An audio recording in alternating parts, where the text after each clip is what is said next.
rosse bandiere, o proletari alla riscossa, bandiera rossa trionferà.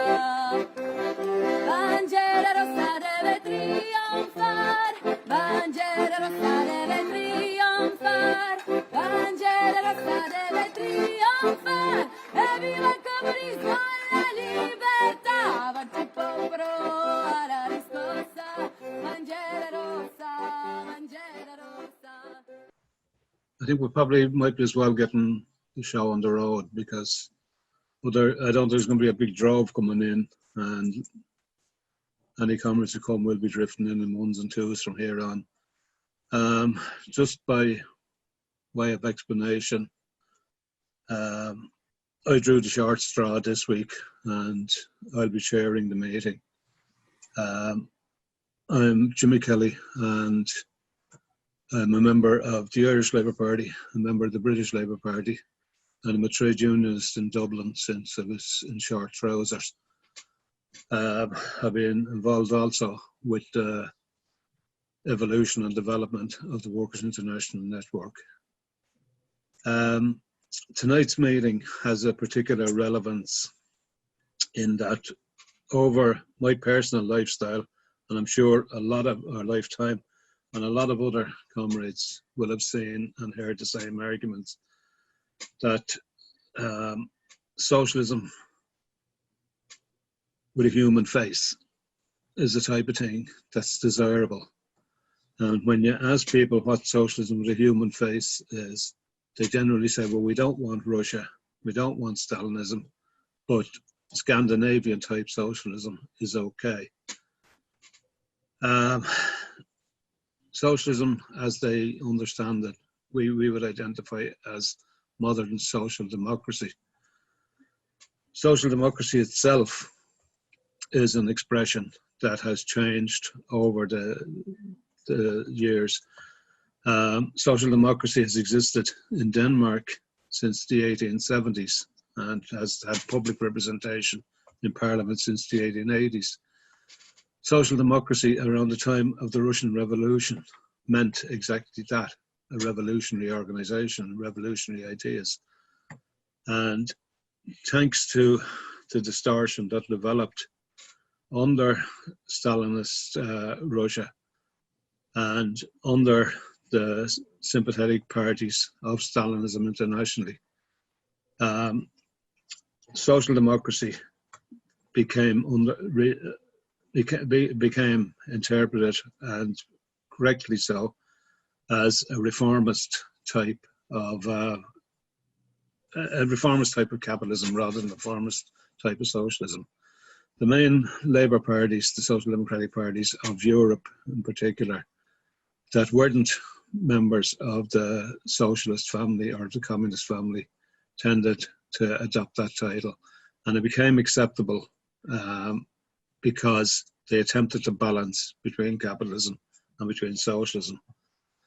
They attempted to introduce reforms when reforms were possible, but this, as examples have been shown in every one of our life experiences, whenever the resources were withdrawn or the budgets were withdrawn, they just fell into the old mold that the workers will pay, whether it's through wage cuts, through social cuts, or through welfare reductions. Rolf is a comrade that I've known for quite a few years, who has lived under the regime.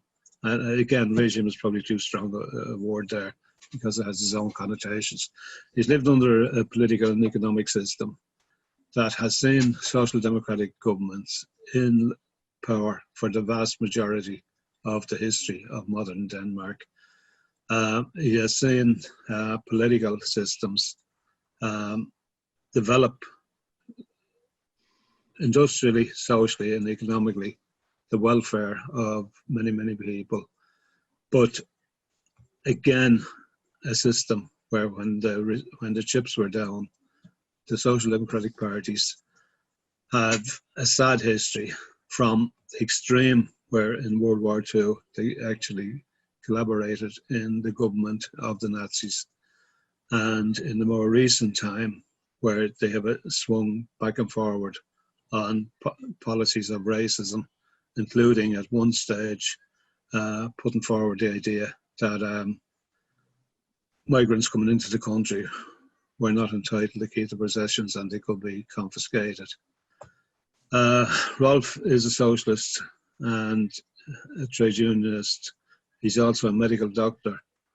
And I would, at this stage, hand the platform over to him because he knows himself better than I do. And he knows Denmark better. Now, the other thing about it is that although the discussion is on Denmark, as has been mentioned earlier, it is a wider thing because an awful lot of the common experiences of Denmark are the same experiences in Norway, in Finland, in Sweden, Iceland, etc.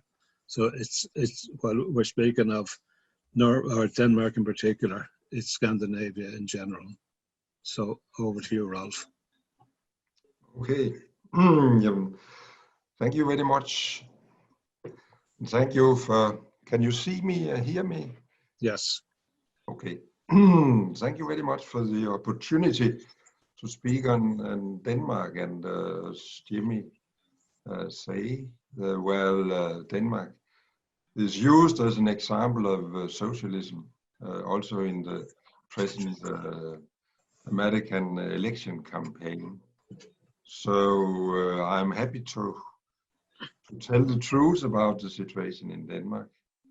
But I'm not that good in English, so I have made an PowerPoint presentation, so I can be helped through the history here.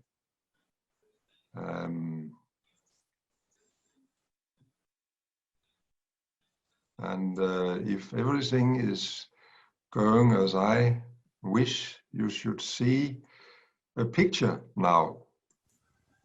Yeah, we can see it, Rolf. Very good. Yes, I will.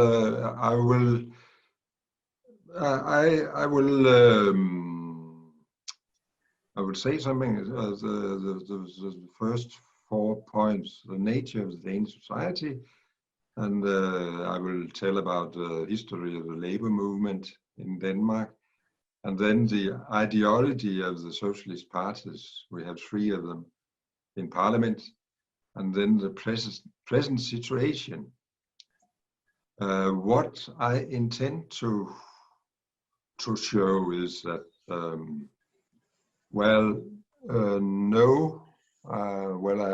I can't see all of it, but just a moment, I have printed it out. But anyway, my point is that the working class have never received anything for free. So the improvements and what we see also in Denmark, welfare system has come after very big struggles. And I will show also what has happened in Denmark during the time. And the improvements the worker have produced has always been for everybody. And it has been a right, so that one should not stand with his head in his hand and ask for help. And that's the way the working class works, perhaps in opposition to the middle class and upper class. But anyway, for you who don't know where Denmark is, well, it's a small country here in Northern Europe, and we are 5.8 million, about 1/10 of the population in United Kingdom. We are a member of the EU, and as Jimmy said, we are part of the Scandinavian country, Norway and Sweden. Yeah. And what about socialism in Denmark? Well, Bernie Sanders says we have a democratic centralism in Denmark, and Trump has been out saying that we have hardcore communism, but of course neither of them have right.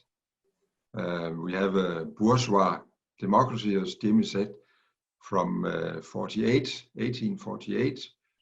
We had the bourgeois revolution in Denmark, and we have a market economy, and we have capitalism, and we even have a kingdom. We are a kingdom with a queen, so you can say there's a long way to socialism, well, in the present time anyway. Yeah, and but of course we have perhaps more equipped welfare state in Denmark, at least better than in the states in America. But as I said, it's because of the struggle of the workers the last 150 years, where reform has been delivered and the welfare system has been developed.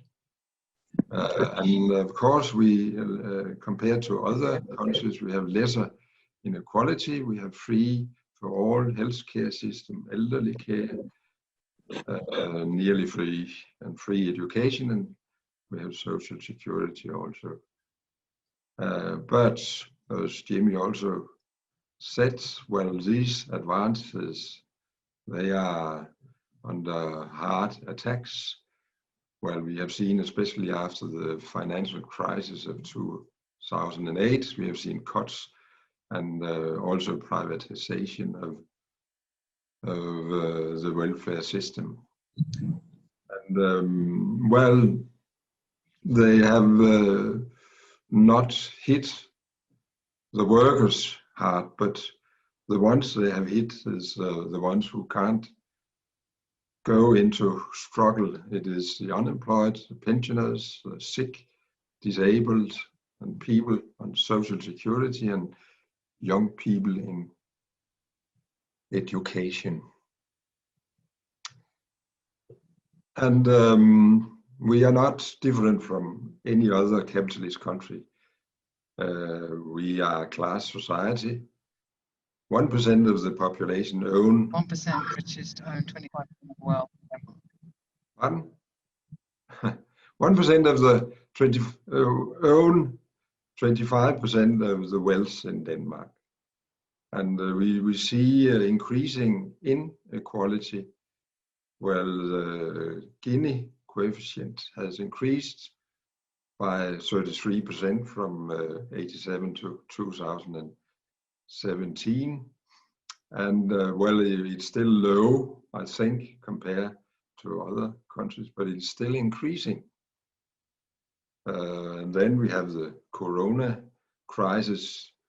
Until now, it has cost 87,000 jobs, and the unemployment now is 150,000. And no doubt it will continue to increase when this wage compensation disappears. And we have poor people in Denmark also, 250,000 live below the official poverty line, and 60% of those are children. If we look at how the classes are in Denmark, 47% are working class. It's manual worker, industrial worker, and so on. 24% are middle class, teachers, nurses, police officers, and so on. 20% is under class. It is people on social security, unemployed, sick people on pension, and so on. Then we have the upper class, upper middle class, about 9%, and 1% belong to the upper class. So if we say all in all, 90% are workers, or at least wage earners. And 1/3 of the workers, they work in the public sector, and 2/3 in the private sector. And half of those in the private sector are employed in companies producing products for export. So they will be in special fear, or what we can call it. Anyway, they will, because of the international crisis, they will be in danger of being unemployed.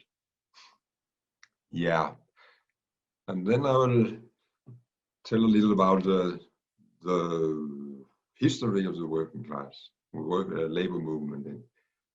And as Jimmy said, well, the social democracy in Denmark is one of the oldest in the world, perhaps number 2 after the German.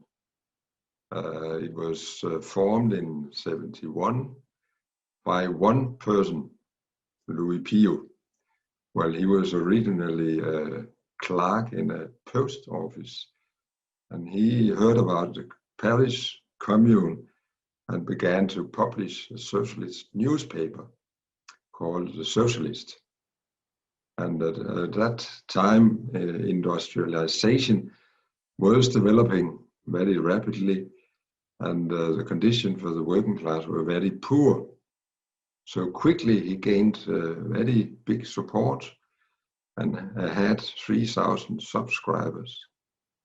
And he made contact to Karl Marx and asked for permission to form a branch of the First International.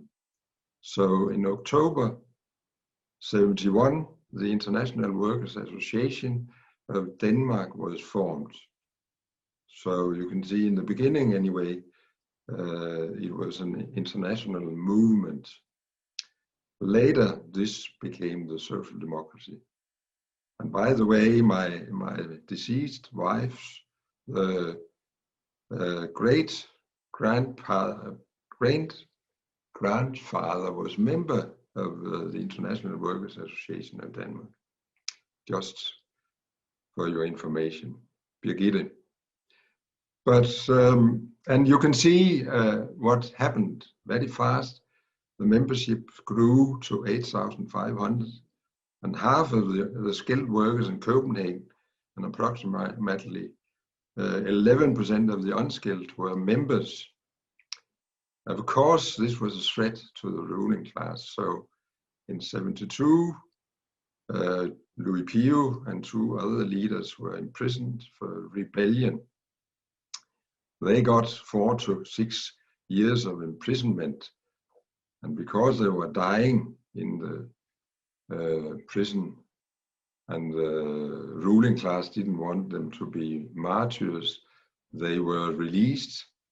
And Louis Pio, he got a single ticket to the United States, where he actually tried to build a socialist society, but didn't succeed. So that was the history of Louis Pio. But the movement continued, and from 1974, the leadership published a daily newspaper, the Social Democrats. And we saw in the following years that the number of unions and the number of organized workers increased. And of course, this was a threat to the employers. And at that time, we saw the biggest class struggle in Europe, because in 1899, the employers, they locked out 40,000 workers. It was about half of the organized workers in Denmark.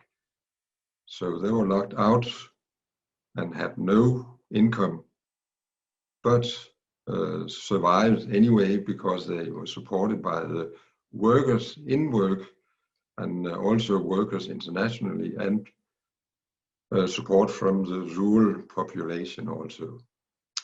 So they could stand against the employers, who after 3 months of struggle had to give in.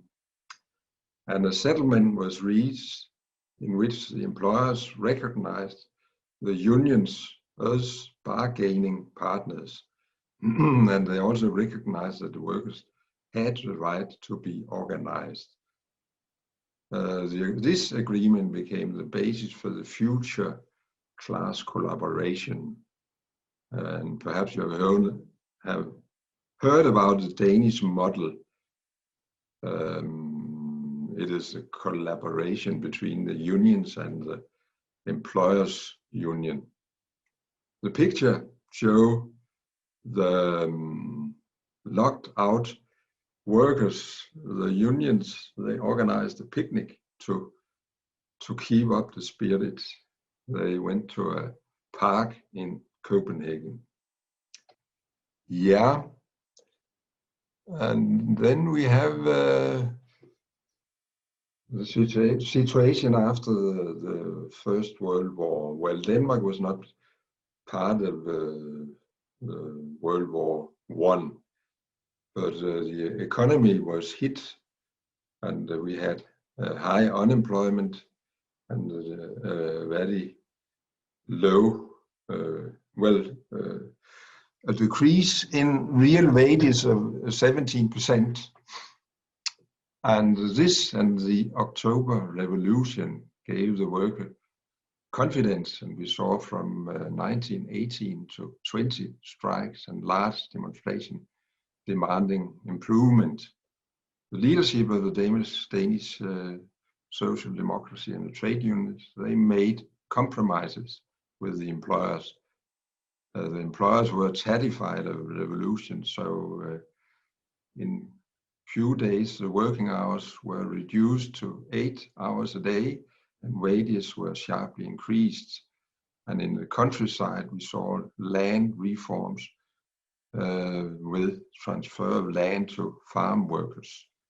But of course, in the 20s we saw the gains partly taken back under bourgeois governments. And if we look at the sources, well, like all other capitalist countries in the West, Denmark was also hit by the international crisis. And we saw unemployment increase very sharply. In 32, we had more than 30% unemployed. And at that time, there was no unemployment benefit, or anyway, it was very, very little. So we saw big strikes and labor struggle, with workers demanding improvements.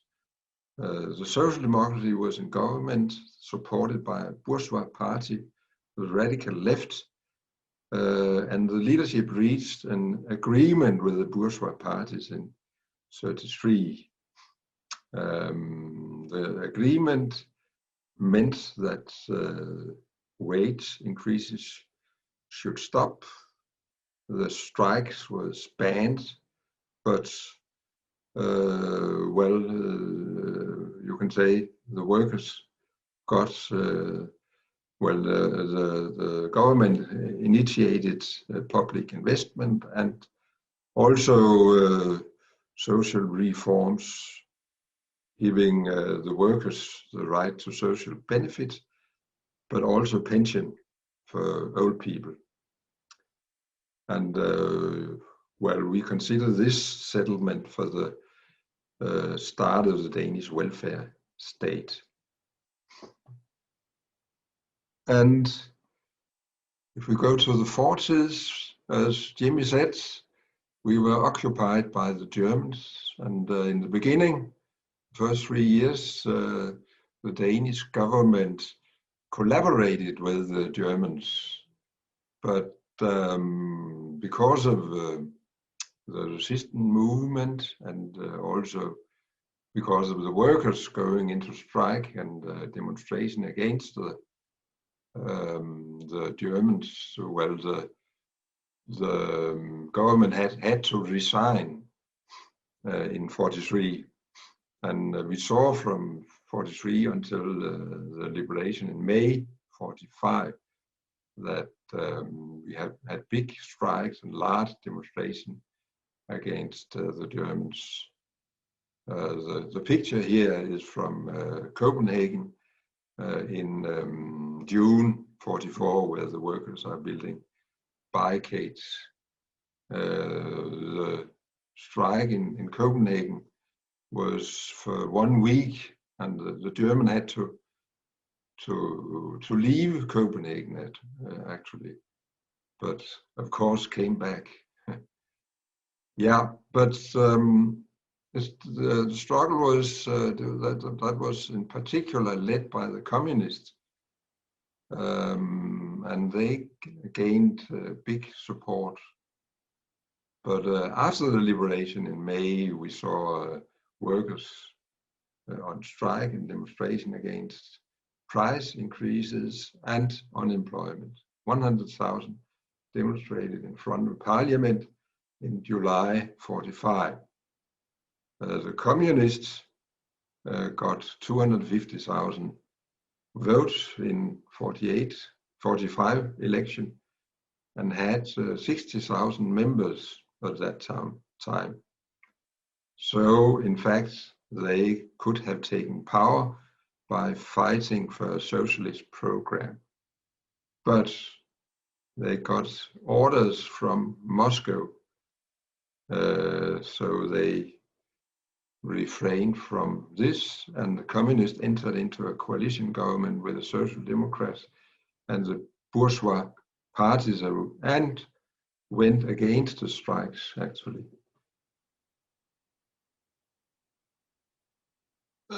In the 50s, well, Denmark was a little behind the upswing. So in the 50s, Denmark was poor, and we have had high unemployment. And this was the basic for general strike in 56. This strike was led by the communists, and they told the workers to go home, and they promised that they should not ensure better condition, but this didn't happen. But however, the general strike was a sign, and this was the starting point for investment and increased industrialization, also carried by the international upswing and the Marshall help. And Denmark went from being an agricultural country to an industrial country. The industrial production surpassed the agricultural production in 1960. At the same time, we saw the welfare state expanding with the building of hospitals, children's institutions, universities, and so on. But as you know, the crisis came in the 70s, and we saw big working class struggles. But also from this point, we saw the beginning of cuts in the welfare system. And as I said, especially since 2008. But also after the 70s, we saw very big struggles. As you can see, it's the same procedure every time. The workers meet in front of Parliament, and this time it was in 85. More than 500,000 workers went on strike for nearly 3 weeks, and the strike was against the bourgeois government. The bourgeois government has intervened in the collective bargaining, and they have intervened in favor of the employers. So, and here we saw also the leadership of the trade union accept the intervention. This was also the case for the part led by the communists. The communists told the workers to go back and take the struggle locally in their companies. But the big strike well, resulted in the workers winning 37 hours working week, and also got other improvements. And then we are in 98, where we also had a more or less been on strike. More than 50, more than 500,000 workers were on strike for 11 days. And this time it was the workers who has voted no to the result of the collective bargaining. After 11 days, the Social Democratic government intervened and stopped the strike. But also this time, the workers won. They won a week extra holiday, the 6th week. Before they had 5 weeks. But it came a little later. But it was because of the struggle. And then up to now, this picture is from 2018. And because of the cuts in the public sector workers hadn't had any improvements. So this time the public sector workers went together to get improvements. And first time in history, all the unions, they agreed on 3 demands and said that if they didn't get these 3 demands through, then they will go on strike. And we had a very long negotiation, and at last the workers won. They got 8.5% wage increase over 3 years. They got a paid lunch break, and the teachers got regulation of their working hours. But the reason for the victory was that they joined company with a musketeer oath, one for all and all for one. So yes, but since then, perhaps also because of this, we have now a social democratic government. But then I will go to the ideology of the social democracy. Well, at the beginning, there was no doubt that the task was to ensure the workers take over the production of and carry through a socialist transformation of society. You see, the Danish social democracy was inspired by the German and followed more or less the German socialist democracy. Also, well, they more or less had the same program, and well, at least the majority, they believe that socialism could be achieved by gaining a majority in parliament. So also in the Danish program of social democracy, there was a clause that social democracy was not allowed to enter government until they had a majority. But this was already broken during World War I, when the chairman of the social democracy became part of a bourgeois government.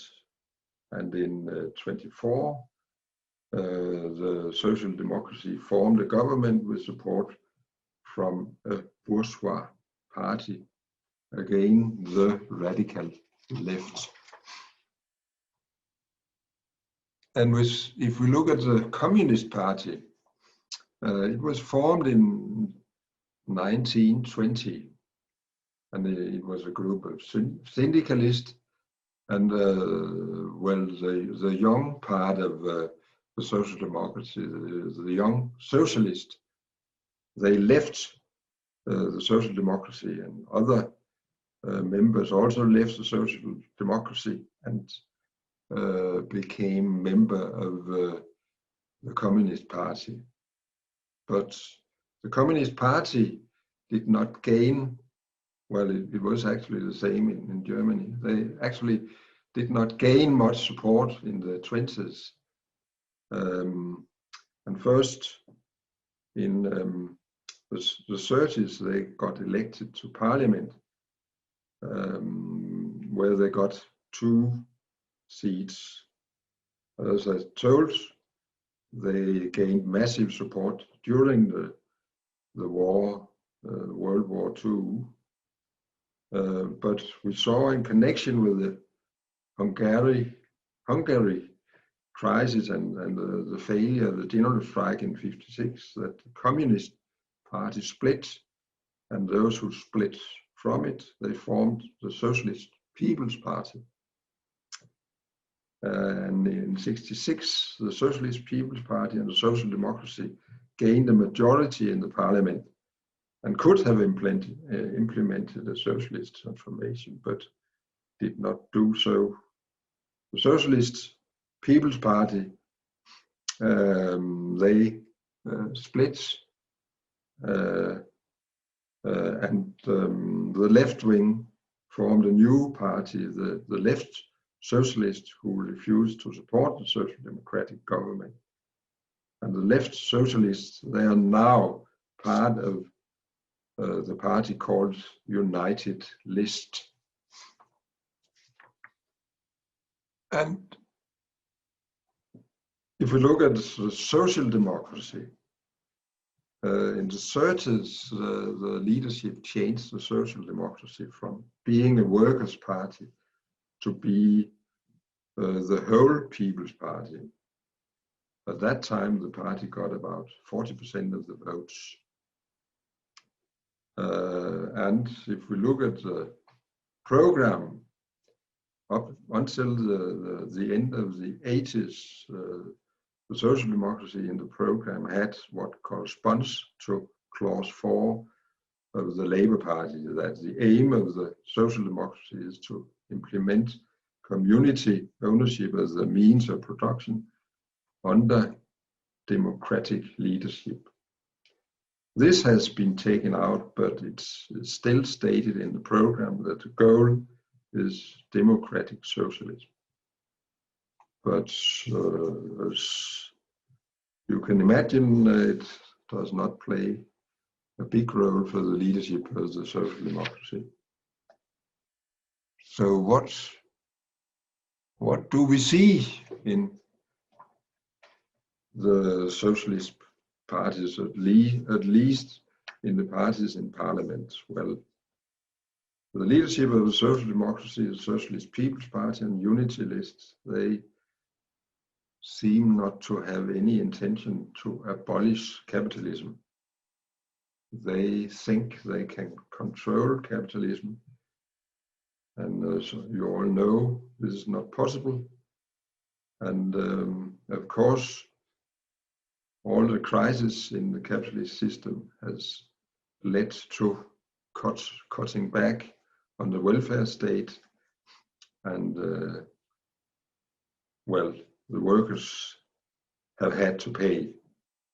Also, they will also have to pay the consequences of the current corona crisis. But currently, we have a social democratic government. It's supported by the 2 left-wing parties and a bourgeois party. The radical left is a humanist party, but stand firm on support for business. So it is a bourgeois party.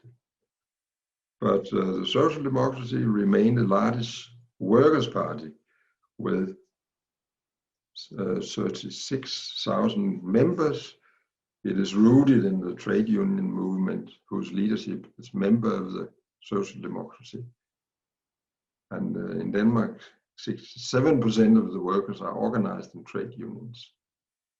This has fallen, this has decreased in the last, well, many years actually. And then to finish, well, Lula, when he was a president of Brazil, he visited Denmark, and he also visited Danish TUC.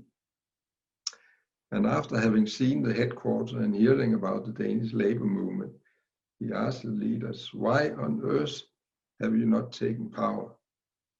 Unfortunately, I don't know what they answered, but the answer is that they do not want to. But as you can see, there have been lots of opportunity for the working class to take power. But well, if the leadership had put forward a socialist program, and if we look at the current and future crisis, no doubt will lead to new revolutionary waves in Denmark, and hopefully soon a socialist transformation in Denmark and internationally, hopefully. Yes, that was what I intend to tell you about the workers in Denmark. I don't know how to stop share, yeah. Thank you. Okay. Thank you, Rolf. You mentioned earlier that you lost your wife. A number of comrades here would have known your wife, Birgitta, and it's very true to say that Rolf and Birgitta were a real double act, and a credit to democratic socialism and revolutionary socialism internationally, never mind in Denmark. And Birgitta is a big loss to us now, and we should dedicate this meeting to our memory. I would ask if any of the comrades want to come in now at this stage. Finn, you want to be careful scratching your ear. I might take it as a yes.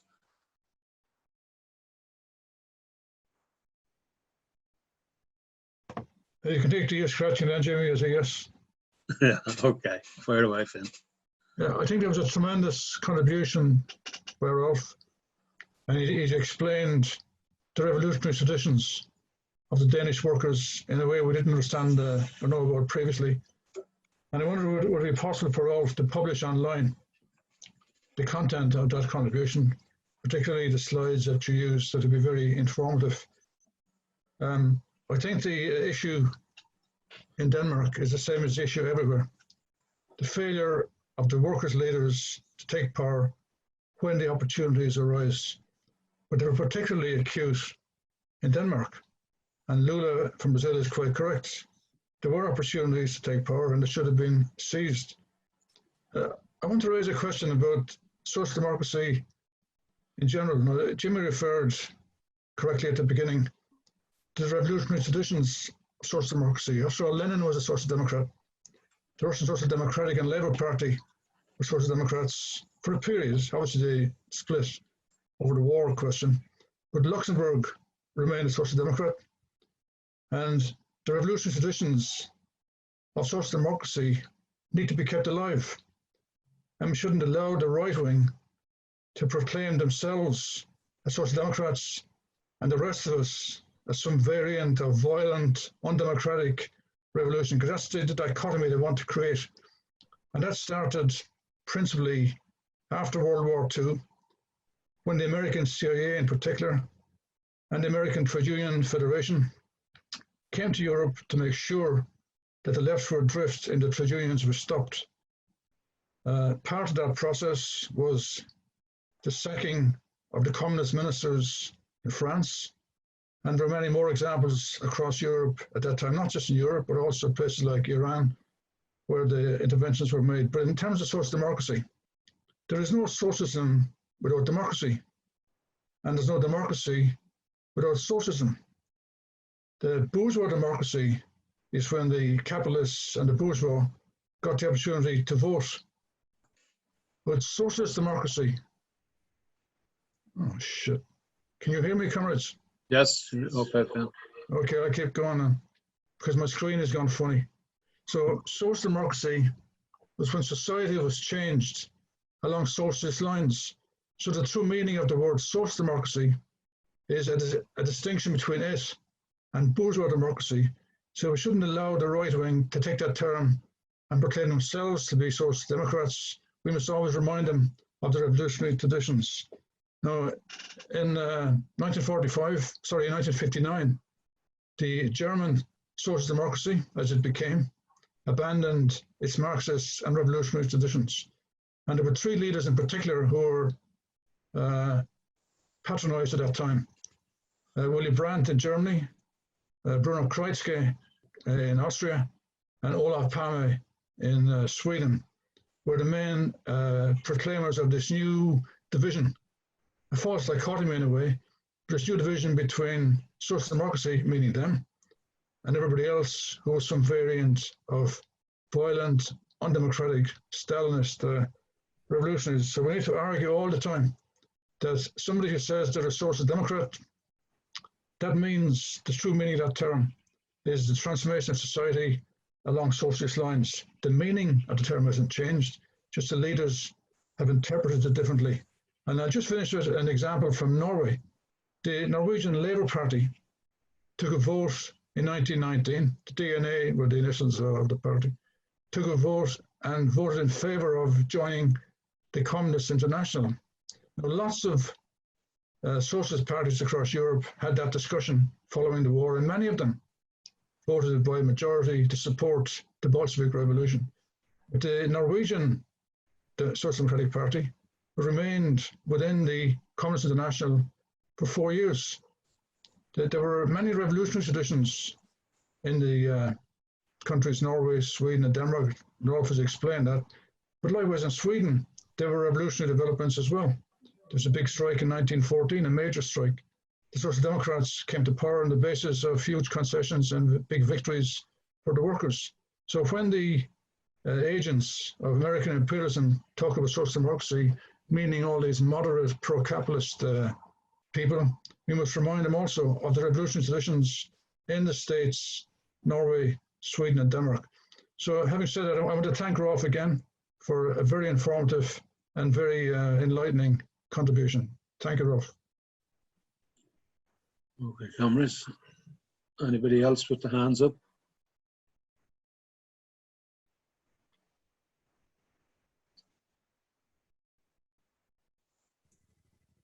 We're all gone very, very shy. No, Jimmy.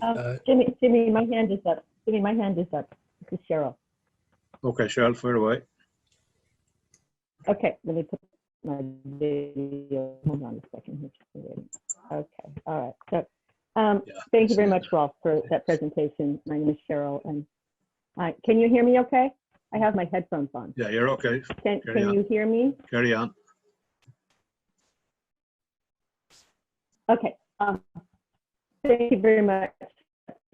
I'm here in California. I'm kind of in for Scandinavia because my sister is married to a Norwegian and has been living in Norway for more than 45.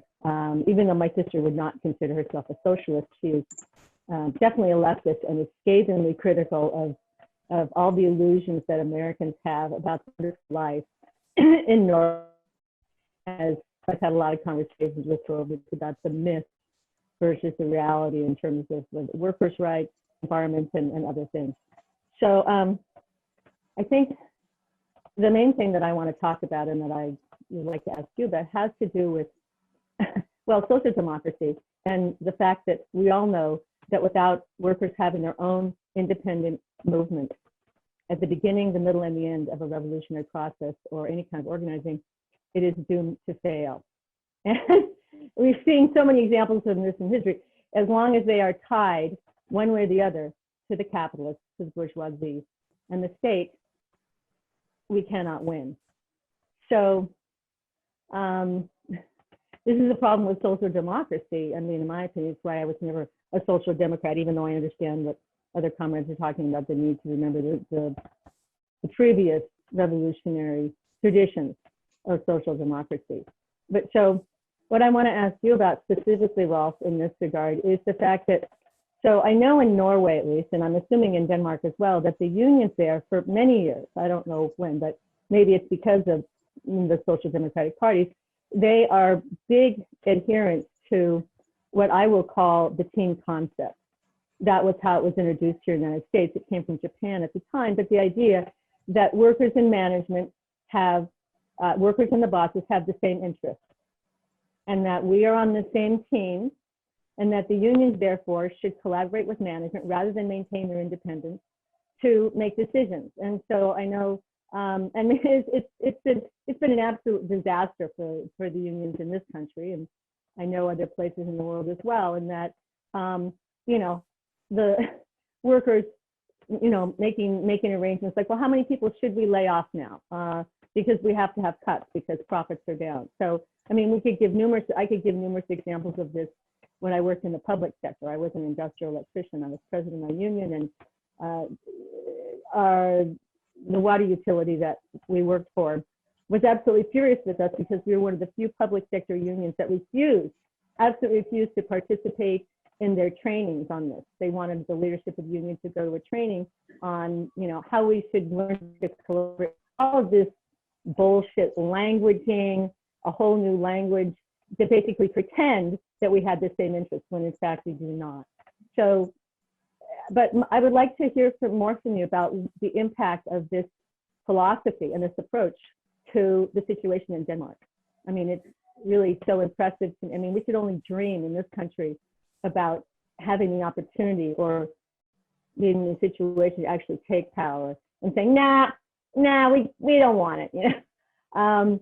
But I'm interested in to what extent the team concept has influenced the Danish unions, and if there are some that have remained independent, and also what sectors of the socialist movement, if any, of the Trotskyist movement, I'm assuming, have fought vigorously against this repugnant aspect of social democracy, of that workers and the capitalists have something in fact in common. So that's my first question. My other one just has to do generally with, if you have time, to talk about the status of women in Denmark, because of course that's another thing that we hear about a lot, is that, oh, you know, women have much more equality and there are more women in government and all these kinds of things. I'd be curious to get your take on that. So thank you.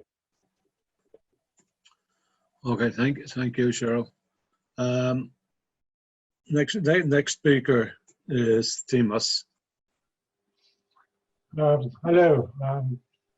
I want to thank Rolf as myself as well, because for the beautiful description of the situation in Scandinavian, in Danish social democracy, and I think it's very instructive in the sense that there is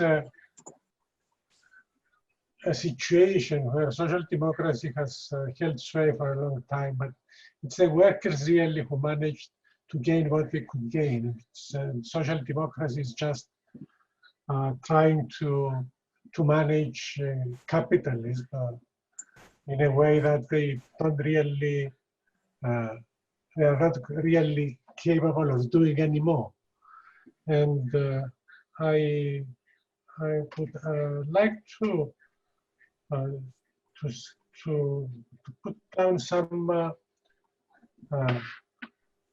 some sort of ideas that we could start discussing. I mean, social democracy managed to gain power and be in power for a long time at the time of capitalist boom, in time of when capitalism could develop the means of production, could develop the economy, could do something for the workers. now they cannot do that anymore. And in this sense, it's we should take a step back, I think, and see that even social democratic demands of that we have seen in the past, they become objectively revolutionary. Not in the sense that the people who put them forward necessarily are revolutionaries, but because whenever anybody puts forward anything that is going to do something for the situation of the workers, they get attacked. They are attacked as communists. They are attacked as radicals, and very quickly a revolutionary situation develops. A few examples: if we see Greece in 2015 with Syriza. I mean, Syriza's demands were nothing more than simple social democratic demands, but they were being attacked and were crushed in their attempt. And of course, there was no serious program to take things further. But if they did take things further, that could spark a revolution. I mean, Europe was in turmoil at the time. Europe was looking at Greece. Everybody was looking at Greece. The fact that they succumbed put an end to that. If we see Britain with Jeremy Corbyn, the very rise of Jeremy Corbyn at the leadership of the Labour Party sparked off a near revolutionary situation. Everybody was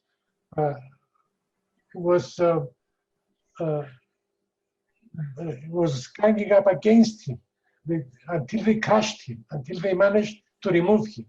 So there again, Corbyn's program was not a revolutionary program. It was a reformist program, but objectively it was revolutionary. And we should not look down as far as these programs are concerned, because they are very important and very serious. Bernie Sanders.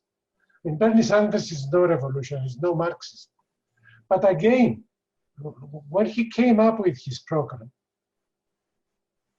the whole establishment became terrified, and they did all they could to sideline him. They managed that as well. So it's important to see that probably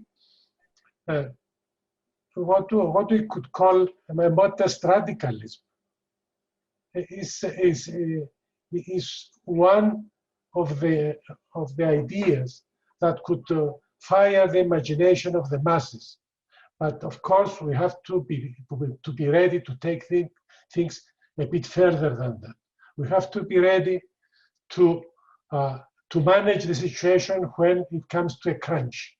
And that's, I think, the sort of thing that we should be discussing as far as revolution is concerned these days, because we're not talking about revolution in one country. That's done and over with. What was true in Lenin's time, and what Lenin and Trotsky said, that the revolution in Russia is not a Russian revolution, it's the beginning of the world revolution, is much, much more true today. And today, the whole thing could take fire. It will either win or it will be crushed. And I don't want to be too pessimistic, but the defeat of Syriza, the defeat of Corbyn, the defeat of Bernie Sanders are opportunities lost for the left. And when the left misses out in a revolutionary situation, the extreme right and fascists are the next on the program. So this is the sort of thing that we should be very careful when we talk about social democracy.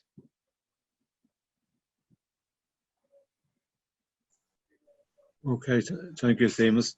Next speaker is Dave Hempson from US.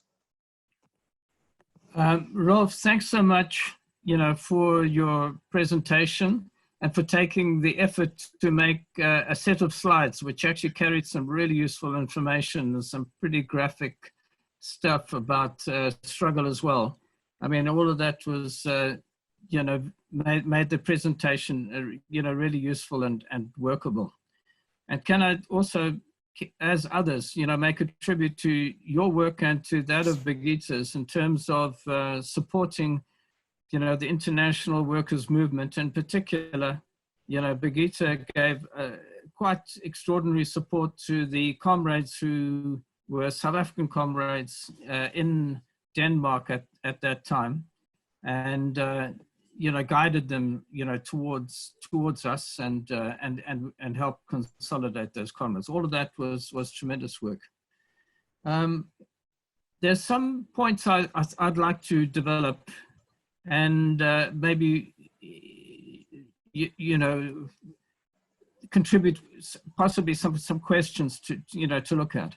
Looking at and understanding the history of Denmark, it does remind me of something of the development in Norway. You know, I've spoken to Norwegians and read a little on Norwegian history. And actually that country and probably Denmark as well was desperately poor. I think Norway was even poorer. These were not rich countries, you know, at all in the 1910s, 1920s, and even in the 1930s. And the remarkable sort of improvement in living standards is actually more of a post-war phenomenon, you know, than before. I mean, in the past, in the history of Norway, there were, you know, people actually starved to death in rural areas. You know, it was quite an extraordinary, you know, it is quite a desperate situation at times. And some of them even, can you believe it, made boats to go to South Africa, built their own boat, went to South Africa, and then became farmers in South Africa to escape some of the horrendous poverty there. So in other words, a lot of the development which has taken place, which is now being spun off in terms of various forms of welfare, and of course now we've seen a counter-revolution in terms of cutting, you know, that it's actually part of the post-war period, and into these countries participating in the European markets and actually in the world markets. And can I say that, I mean, Scandinavia, we can understand it's not a socialist utopia by any means, but you know, everyone in Africa would like to go and live there. And I wondered if, you know, how do we get, you know, such extraordinary development in a small country? I mean, really small. I'm not quite sure the population, but I think the population in throughout Scandinavia is quite, you know, relatively small and very stable. Whereas in South Africa, we've had an increase in the total population, I think, of 3 times since 1994.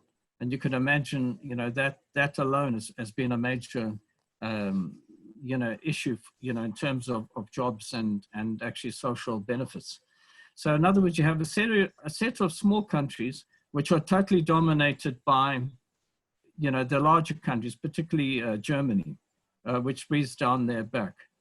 And so, you know, part of their, you know, as in the case of Ireland, to some extent they benefited from participating on world markets, because actually previously they were sort of basically agricultural standalone nations, you know, struggling to maintain a standard of living and are trying to improve. But now we see a situation which is quite extraordinary in one sense, is that, you know, despite what's happened in the past period, the labor movement is still a labor movement. I mean, 67% of workers, you know, in trade unions. It's nothing like the 80% I'm sure there was in the past, but it's quite substantial. And I wonder, there does seem to be something, you know, some sort of vitality in the labor movement, which is not found, you know, in many other countries. Even in South Africa, we find labor leaders now are directors of companies and so forth, with companies that they create along with other Black entrepreneurs. You know, quite frankly, they're not only not social democrats, they're not even, you know, part of the labor movement in a way. They're kind of, you know, grown into a kind of a capitalist crust, you know, on the top of, and I mean, in the full sense of a capitalist crust, they actually are directors of companies which allocate union money and so forth, business unions in the full sense of the word. So I'd be interested to know something about the character of the unions. It does seem that there's still a high level of participation, even in unionization in the private sector as well as the public sector, and still a basic loyalty, which has been strained in Britain and elsewhere by the Brexit and other developments, which has allowed some integrity to that movement. So from in discussion with comrades in South Africa, well, actually, to be more precise, former comrades in South Africa, many would argue that the benefits which are passed to Scandinavian people, in particular, the higher level of standards, has actually come from participating on world markets, particularly on the benefits that have come from uneven exchange, on world markets. In other words, they've benefited from other countries being able to develop supply chains in which they could plug in terms of cheap coffee, cheap raw materials, and so forth. Now, I'm just wondering, to what extent, are the countries, like in Denmark, maintaining a national economy, and to what extent is there international trade? Are they able to plan against the stream, and could they have broken away from the EU and the dominance of the capitalist countries there? Or is the argument of the right wing that it's impossible to do this? We're such a small nation, and that's not possible. And we understand that they could have taken power many times in history. It seems that you illustrated at least 3 points, but they decided not to. And I imagine that's the argument that they put.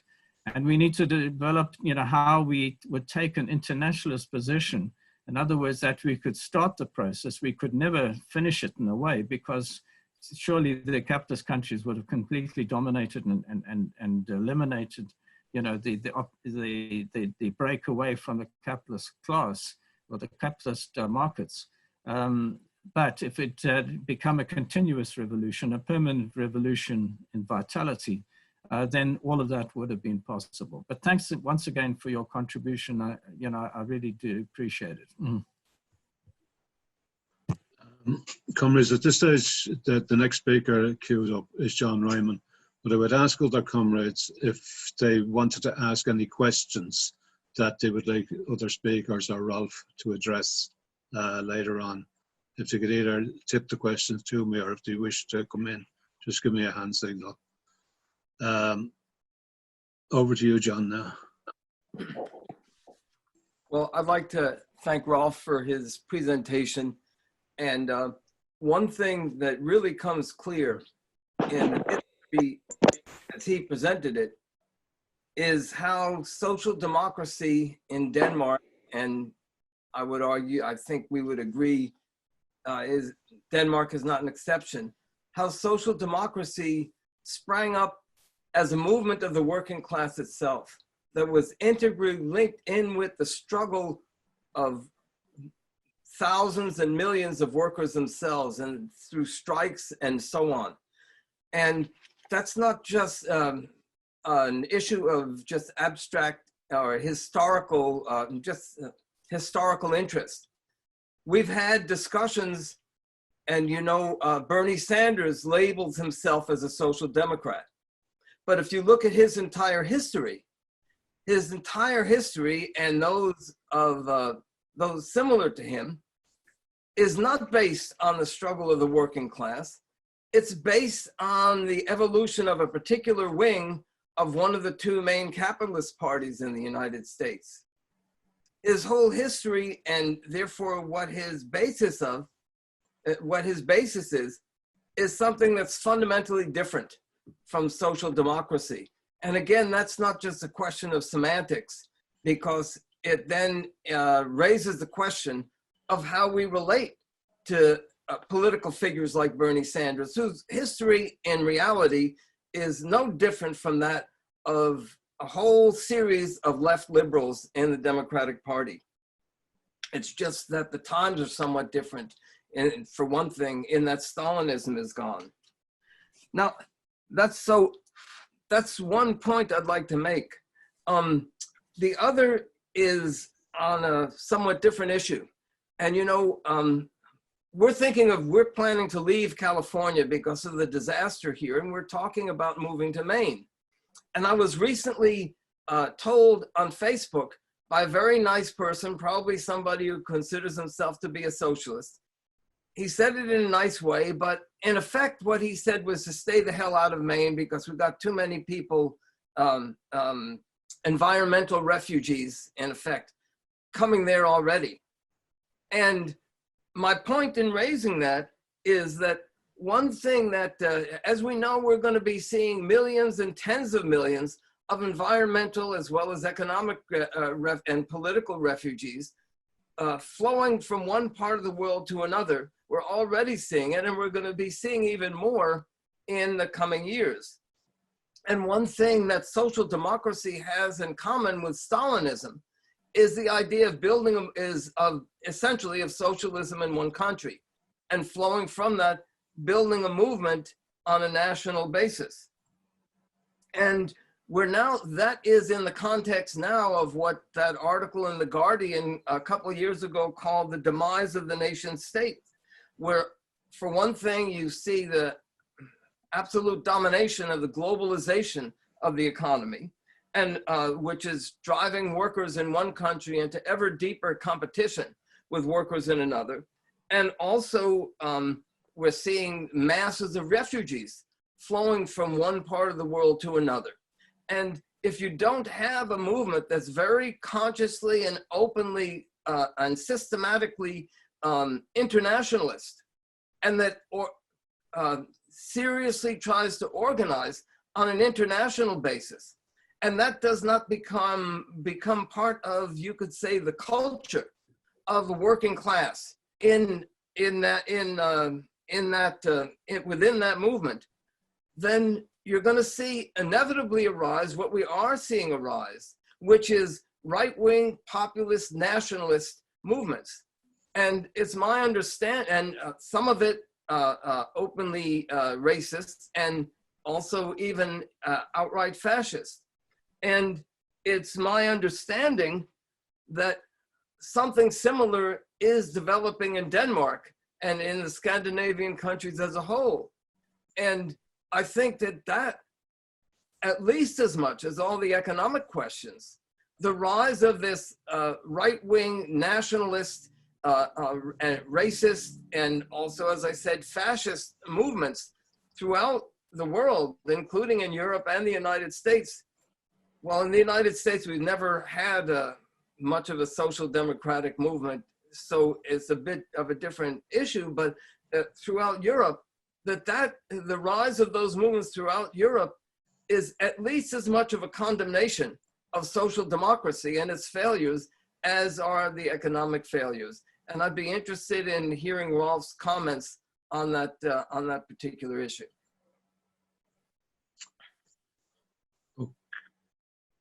Okay, comments. Thanks, John.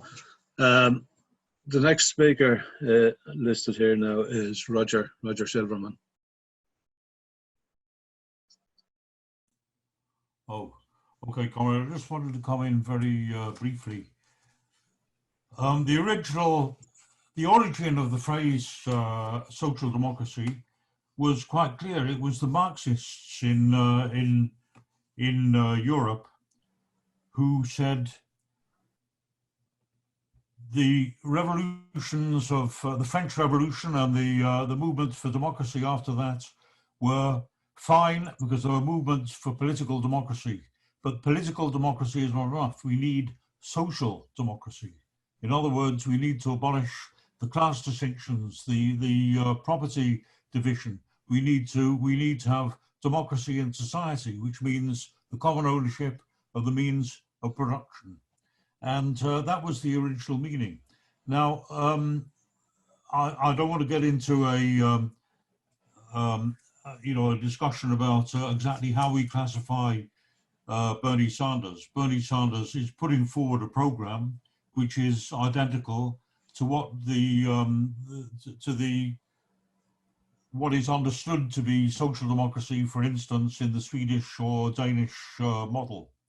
Now, the question is, why is it and how is it that those reforms that were introduced under the circumstances which Rolf has very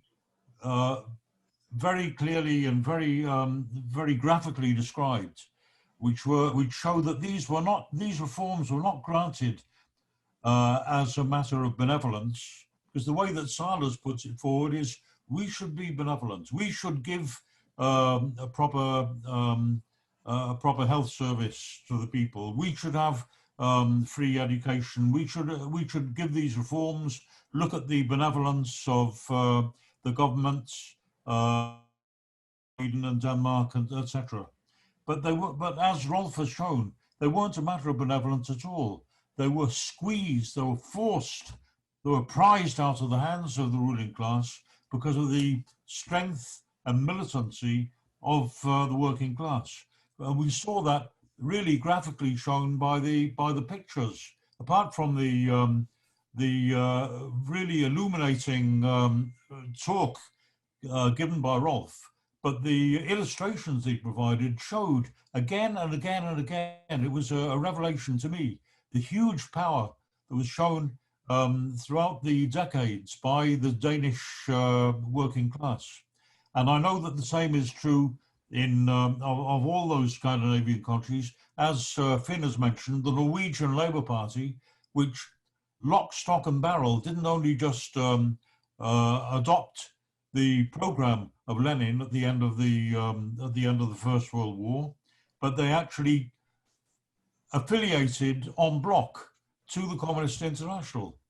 And in Sweden as well, we saw this huge struggles, huge general strikes. I think maybe the first general strike in the world, if I'm not mistaken.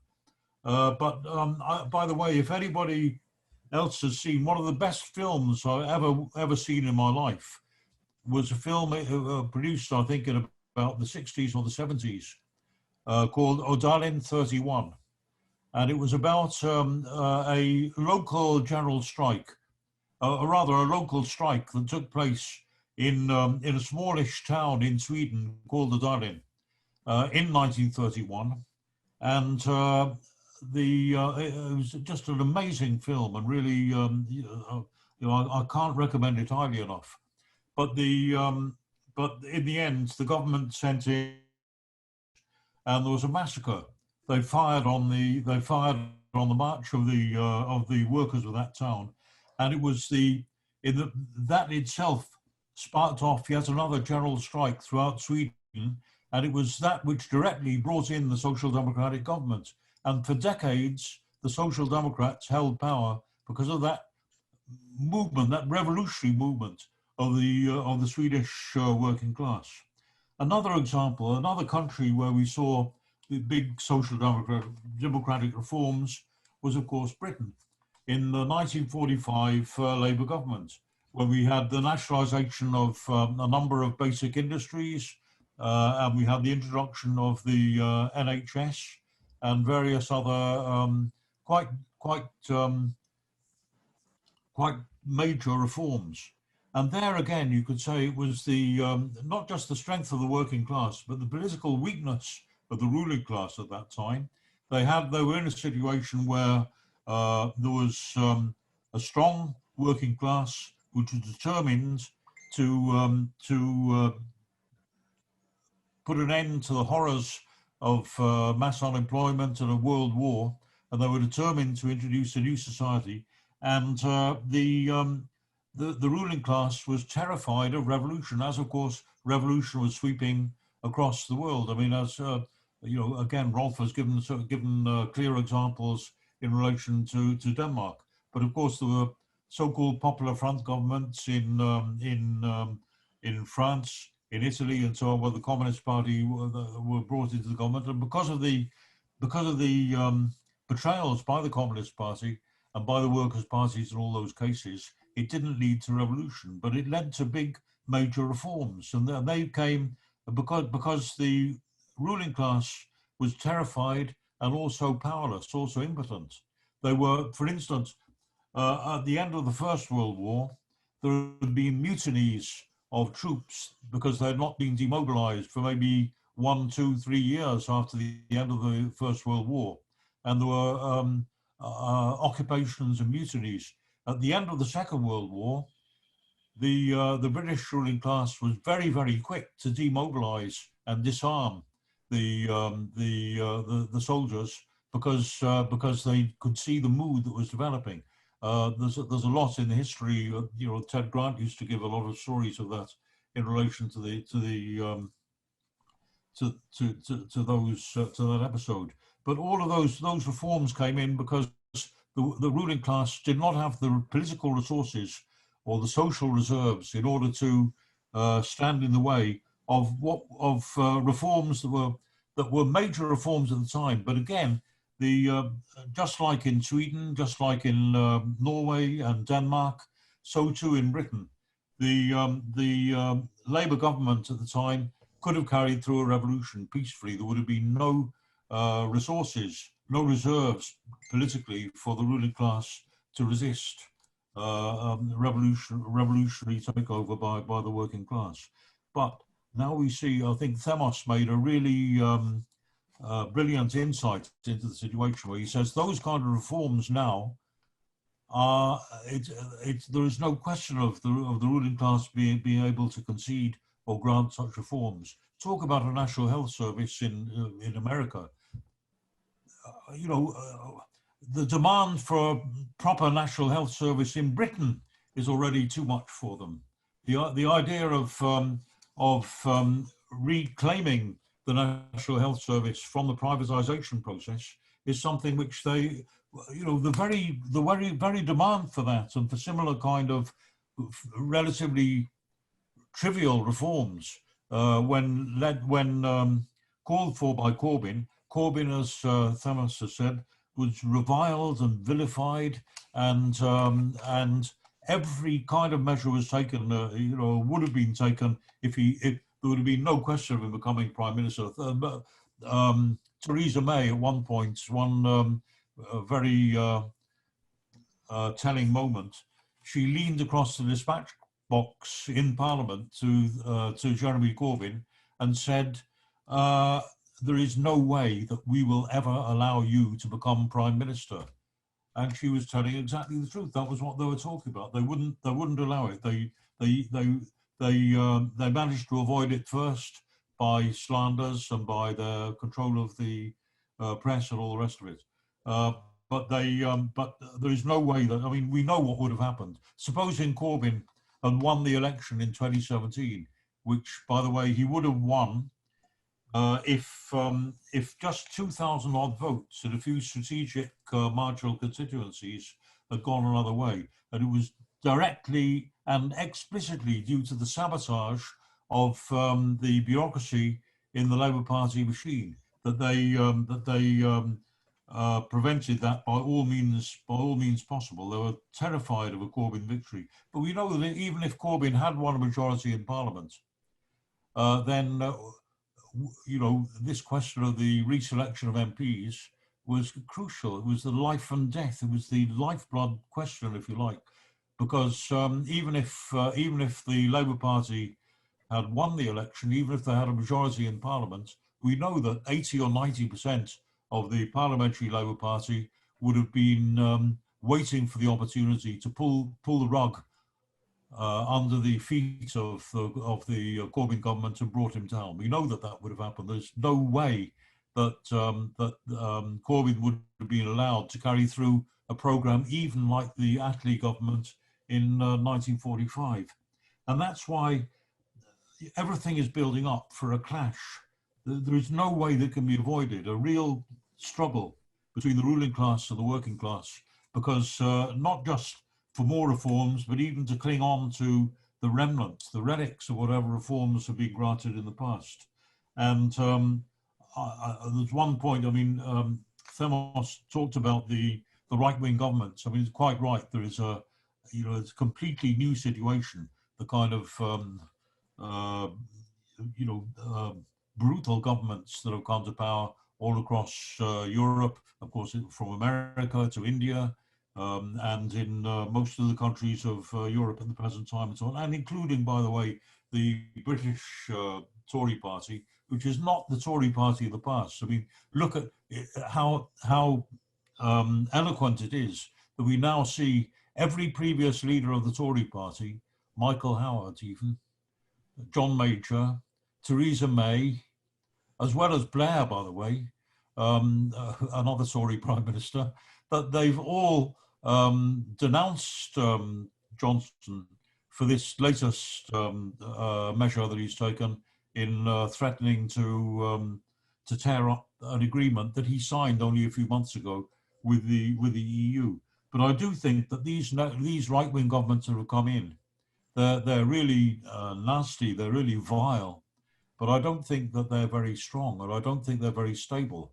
And therefore, I think, what we're going to see is a long period of struggle, an impasse perhaps for a time, but I don't think either side will prevail until years of struggle have defined what the outcome would be. So I'll leave it at that. Thanks. Okay, thanks, Roger. Earlier, Cheryl asked a question, and the one thing I've learned about sitting in this chair, you should be listening all the time, but I missed it. So I apologize to Cheryl, and I apologize to Carol, who is interested in the answer. Cheryl, if I give you the chair back, I'll give you the speech back. Can you re-ask your question again, please?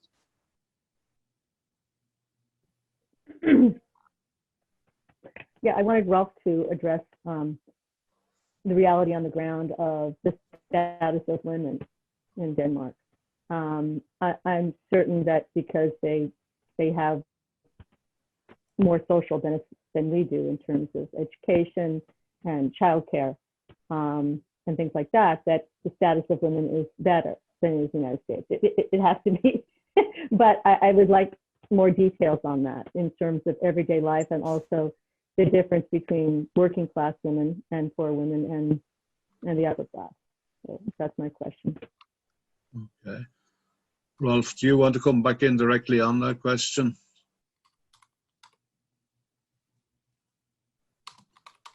Yes. Well, I'm not sure I can say very much about,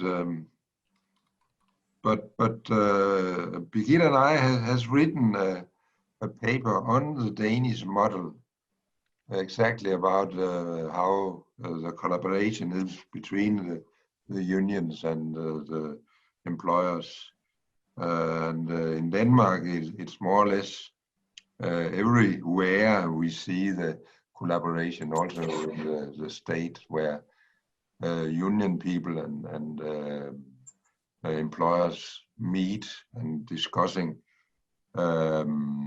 what is best for the workers. But I can circulate. I don't have your email, but perhaps I can get it, and then I could send you what we wrote about the Danish model. And then about the women, well, we still have inequality in Denmark. We have the wage, the difference in wages between women and males are still a problem. Also, if they do the same work. So, but you are right that well, all the leaders, at least of the Socialist Party, they are women, and also our Prime Minister is. So of course something has happened since many years ago. Yes. Well, about living standard. In Denmark, well, Denmark was a poor country in the last part of the 1800s, and we saw also immigration to the States. The same in Sweden and perhaps also Norway. But I'm Well, I will put effort also on the working class. It has been because of the demands of the working class that we have seen the improvement in living standard. So lesser has gone to the capitalist. The capitalist had to pay. So that's well, anyway, one argument for that the living standard has increased. Because in Denmark we do not have anything in the soil you can use. We have no mines and raw materials. We have had an educated population. That could also be a good argument. Yes, and Denmark is of course dependent on all the capitalist countries, and especially Germany. The export, well, half of the production in Denmark goes for export. Germany is the biggest receiver.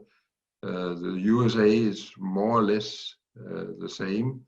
Then Sweden and then Britain. That's an old story with export to Britain with bacon and beer and butter, as you know.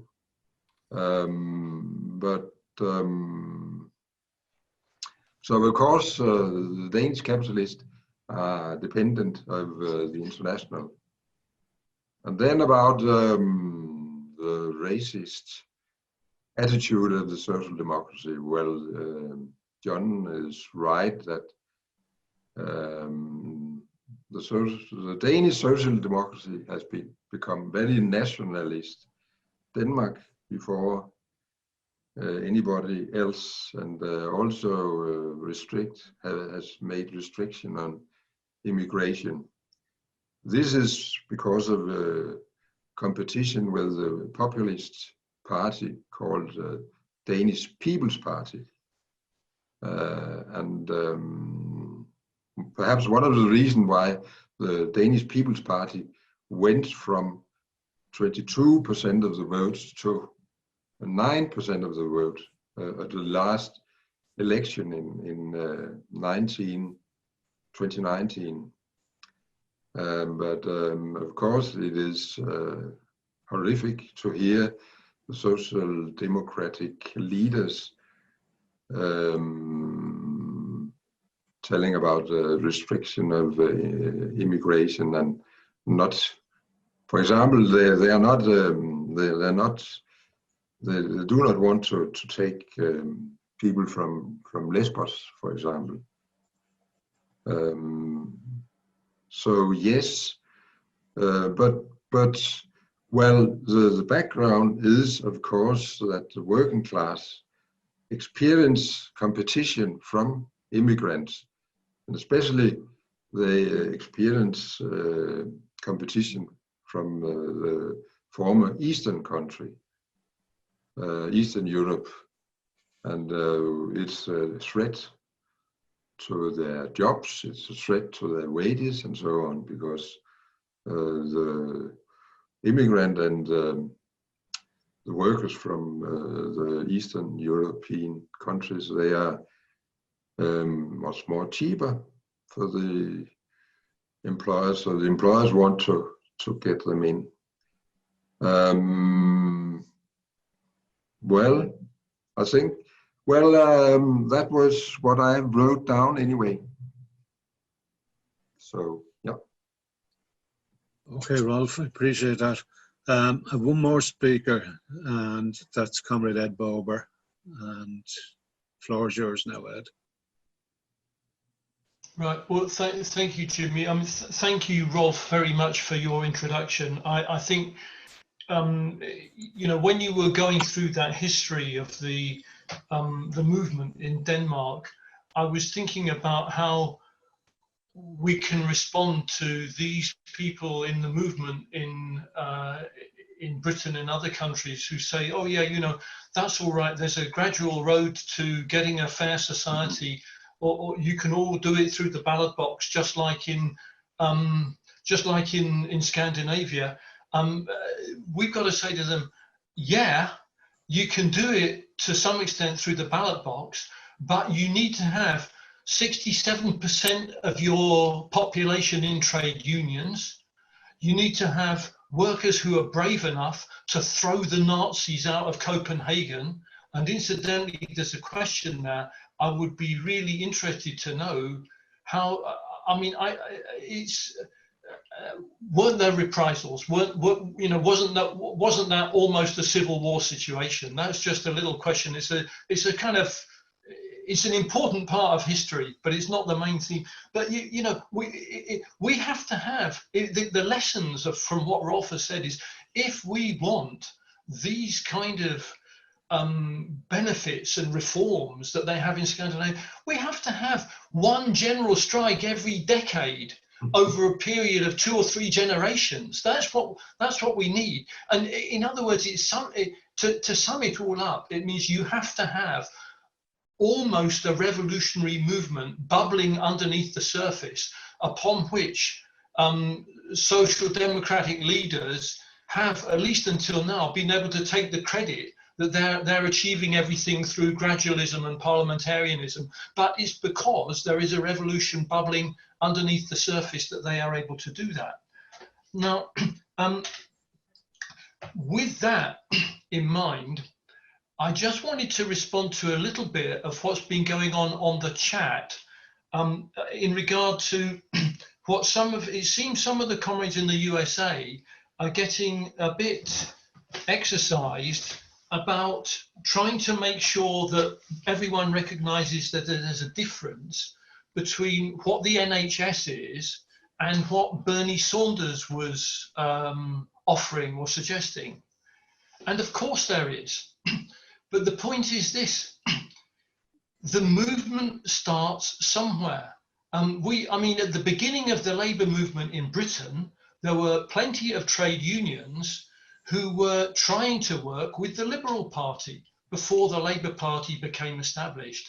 That we're not. What are the US comrades trying to prove if they're trying to say, oh well, Bernie Sanders is not advocating the NHS? Of course, everybody in this meeting knows that the movement on the left of the Democrat Party in the USA is not a revolutionary movement. The point is, it's reflecting aspirations that are bubbling up in the population, and it reflects the potential. And it would be different if there was a workers' party of 100,000 or 200,000 in the USA who could stand up and say, we are not the same as Bernie Sanders because we are offering a much more explicitly free NHS at the point of use service. That would be an excellent situation, but we're not there. We're not in that situation. The question is, we have to recognize how a movement begins, how a movement starts. And I think the approach of some of the American comrades is very, very pessimistic. All you're doing is saying that no good will ever come out of movements like Bernie Sanders. What we have to recognize is that these are reflections of changes in mood, along with movements like Black Lives Matter and other movements. They represent the beginning of what can become a new movement in the USA. And I think that, and it's been illustrated, I don't need to repeat the point, if you have a movement in Britain that is strong enough to defend a government along the lines of a Jeremy Corbyn type government, if you have a movement in Denmark that's strong enough to defend the reforms that the Danish workers have established, and if you have a movement in America that's strong enough to start fighting for a free health service at the point of use, then in today's conditions, you already have a movement that is in a position to begin to challenge the capitalist class for power, because those two things are telescoped together because of the inability of capitalism to provide any of those basic provisions that people in the late 19th and early 20th century have come to regard as a normal expectation from a civilized society. Okay. Comrades, at this stage, what I want to do is I'll be bringing Ralph back again for any concluding remarks or answers to any questions any comrade has. And if there are any questions, now is your time to put them forward. And a simple hand raise will be enough. No, I don't think I have any. I have no more comments, except that I think it is very good discussion. The thing about Ralph is I appreciate the work that you put in and the comprehensiveness of your response. And on behalf of everybody here, I'd like to thank you. Taking the meeting forward to next week, I'm going to hand over now to Dave Hempson, who's going to give a brief rundown on what's ahead for us.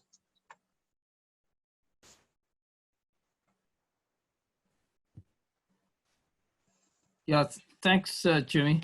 Well, look, what I've been working on and, consulting other comrades is a discussion on women in struggle. And I think we've all been seeing on our TV and on many videos, the evidence in Black Lives Matter in Zimbabwe, where women have been detained, have been raped, others have been abducted, and they've been left naked out in the bush to try and survive like that. And in South Africa, in Belarus, in Louisville, and elsewhere. And elsewhere, I should just add, I saw a video last night, well, actually it was on TV, of a massive rally of women in Pakistan and Karachi, being led by a woman there who's now become a national leader in the struggle against rape in that country. And the idea of this would be to bring together women. Hopefully we would have, sufficient space for, speakers from different countries, but speaking directly to the struggles that they are engaged in now, and that we would then be able to coordinate that and chair that such a discussion. There's tremendous, it's very difficult to get women in Zimbabwe, because I spoke to one and she was terrified because she thought it might be listened into. I mean, women there are facing a life or death struggle, and they're not allowed to communicate on social media if they have been engaged, if they have been detained. If they're released, they're immediately sent back to prison and abused if they've been found to have been in any way involved in social media. So it's a very difficult situation.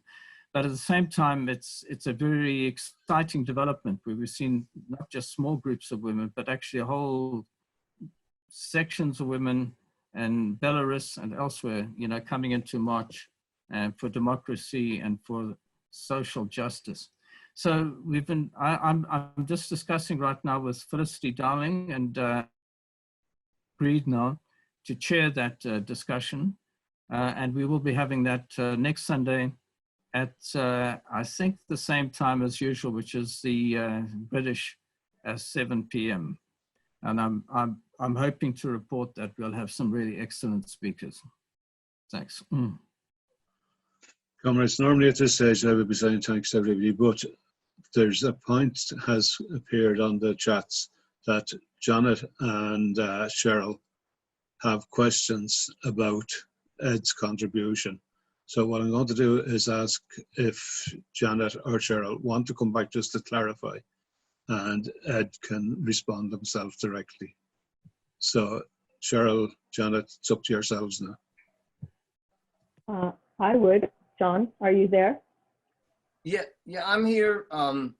I'd like to comment also, but I would also like to hear Cheryl's comments. Yeah, I'll be brief, and then you can say a few things. Yeah, the main thing that Ed said that I object to is that we are pessimists. What I want to explain is that I think every comment in this meeting knows that movements come and go. I'm 65 years old. I've been fighting this fight since I was 14 years old.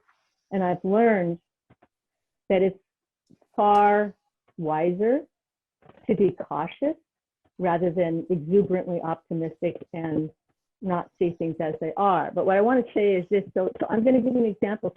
So Wynn had, I think, 2 different meetings on perspectives for Black Lives Matter.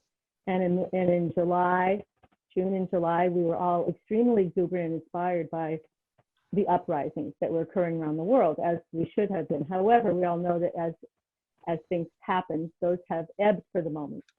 And the movement for reforming the police, defunding the police, has made very little headway, if any at all. I mean, in California here specifically, the Democrat-dominated legislature refused to really touch any of the things that were on the table for police reform statewide before they went on vacation, because the movement was no longer on their neck. So here's my point. So unless a socialist movement, if genuine socialists and revolutionaries are not willing to put themselves on the line and raise the need for an independent workers movement and a break from the Democratic Party, and be critical of the union leadership because of the horrible role that they played keeping the movement tied to the capitalists, we cannot get anywhere. And this is the problem. It's not pessimism, it's demanding absolute clarity in how a movement can be built. Now, the way that you raise those points is absolutely critical, and I could talk about that a lot. And we've had lots and lots of experience in DSA and other organizations attempting to have a democratic debate on these things. I don't think comrades there or other places can be aware of how undemocratic the left and the socialist left is in the United States. So I hope this clarifies a little bit. I think, Ed, you really mischaracterized our views and our experience completely. So I hope that helps. John. Right, Jonathan, John, are you happy that Cheryl has covered your points?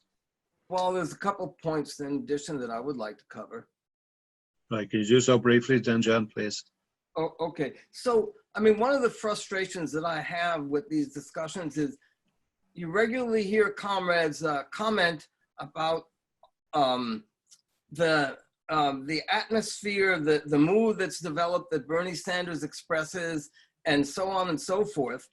And it's very difficult to get them to openly, directly say, yes, socialists should, or no, socialists should not support Bernie Sanders. But with everything that they are heading towards would lead one in the direction of, yes, they should, but I think that really does, at the end of the day, does need to be made explicit. And Ed has repeatedly in the past explained how the Labour Party developed out of the Liberal Party in Britain and so on. And the implication is that that's how a working class party will develop in the United States. When the entire history of this country, which is a little bit different from Britain, the entire history of the political history of this country shows that it's something very different. And that rather than developing out of the Democratic Party, every independent working class movement has been subsumed in and scattered and fragmented within the Democratic Party. And so it's not, as Cheryl said, it's not a matter of being pessimistic. It's a matter of looking at the history of how the working class movement has developed in this country. And none of us here, I think, none of us here are either anarchists or syndicalists. And we recognize that organization does matter. And even the beginnings of an open call for the political independence of the working class does matter. And everything that Bernie Sanders says and does, and I did not dismiss him. I was not unenthusiastic. If any comrades look at what I was writing and the videos I was producing, especially 4 years ago, you can see that there's not one iota of that in that material. But in the end, you have to recognize that everything that he says and does is geared towards and aimed at bringing everything back into the Democratic Party and preventing even the beginning of a tendency for the development of a working class party. And as Cheryl said, that's not being pessimistic, that's just being realistic. Okay, John, thank you. Do you want to come back and have a comment on that?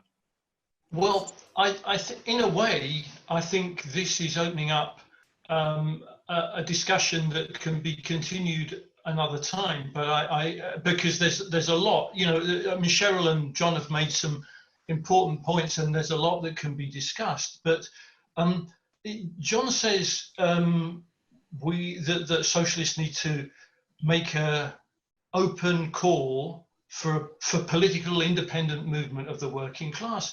Yeah, okay, but who's making that call? Yeah, okay, Oakland Socialist and your website can do that. The point I'm making is this: we got to begin somewhere. When I was in the United States, I met a lot of young people who regarded what Bernie Sanders is saying as progressive, as a step forward.